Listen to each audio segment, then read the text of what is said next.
Good afternoon mga kababayan, this is Chance Magsakanggala. Ini-encourage ko po kayong lahat na sumubok ng bisa ng bato na ito. Ito ay acid guard stone.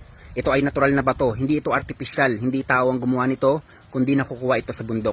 Sa mga kababayan, ang batong ito ay may kakayanang mag-release ng mga minerals doon sa ating tubig. No, ang minerals na yon ay sakto ang sukat ng pangangailangan ng mineral sa ating katawan.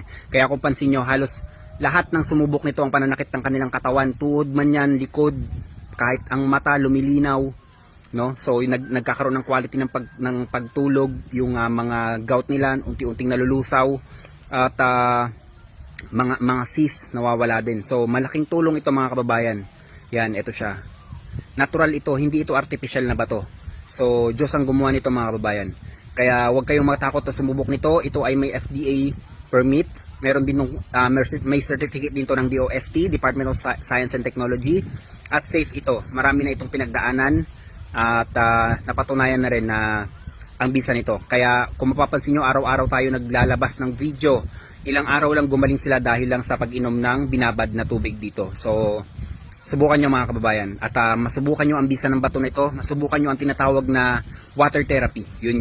Kung may maintenance kayo kung anong sakit man na maintenance nyo, pwede nyo itong isabay. Pwede sa sanggol, pwede sa buntes, at pwede rin sa nagpapa-breastfeeding. Kung gusto nyo mag-order, i-PM nyo lang ako. Ingat po kayo palagi mga kababayan.